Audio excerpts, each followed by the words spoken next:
ത്രിയേക ദൈവത്തിന് സ്തുതി. വിശുദ്ധ ലൂക്കോസിന്റെ സുവിശേഷം 11-ാം അധ്യായം അതിന്റെ 9-ാം വാക്യത്തിൽ പറയുന്നു, യാചിപ്പിൻ നിങ്ങൾക്ക് ലഭിക്കും, അന്വേഷിപ്പിൻ കണ്ടെത്തും, മുട്ടുവിൻ നിങ്ങൾക്കായി തുറക്കുമെന്ന്. ഈ വചനത്തെ ആസ്പദമാക്കി ഒരു കൊച്ചു കഥ ഞാൻ നിങ്ങളോട് പറയാൻ ആഗ്രഹിക്കുകയാണ്. ഒരു ബാലൻ റോഡിലൂടെ നടന്ന് പഴങ്ങൾ വിൽക്കുകയായിരുന്നു. വെയിലിന്റെ ആഘാതം കൊണ്ട് അവന്റെ കാലുകൾ വിണ്ടു കീറിയിരുന്നു. ഒരു ജോഡി ഷൂ മേടിക്കാനുള്ള പണം പോലും ഒരു ദിവസം അവന് തികയുമായിരുന്നില്ല. അവൻ ദിവസവും ദൈവത്തോട് പ്രാർത്ഥിക്കുമായിരുന്നു, ദൈവമേ, എനിക്കിന്ന് കൂടുതൽ പഴങ്ങൾ വിൽക്കുവാൻ കഴിയണമെന്ന്. കാരണം ഒരു വീടിന്റെ മുഴുവൻ ചുമതലയും അവൻ തന്നെയായിരുന്നു നോക്കിക്കൊണ്ടിരിക്കുന്നത്. കൂടാതെ അവന്റെ അമ്മയ്ക്ക് മരുന്ന് മേടിക്കാനുള്ള പൈസയും അവൻ തന്നെ കണ്ടെത്തണം. ഒരിക്കൽ അവൻ റോഡിലൂടെ പഴം വെക്കുന്ന സമയത്ത് ഒരു നല്ലവനായ മനുഷ്യൻ അവന്റെ അടുക്കൽ വന്നു അവന്റെ കയ്യിൽ നിന്ന് മുഴുവൻ പഴങ്ങളും മേടിച്ചു.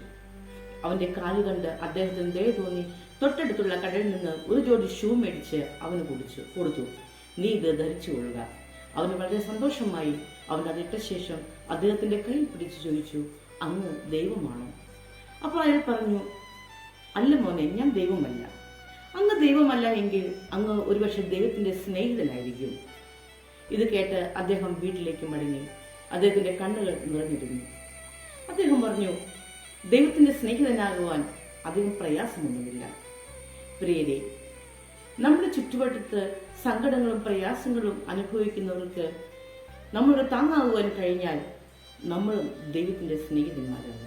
ഇത്രയും പറഞ്ഞുകൊണ്ട് നിർത്തുന്നു. ദൈവം മാത്രം മഹത്വപ്പെടട്ടെ. ദൈവമേ, അപരന്റെ ജീവിതത്തിൽ സന്തോഷമാകാൻ ഞങ്ങളെ അനുഗ്രഹിക്കണമേ. ആമേൻ.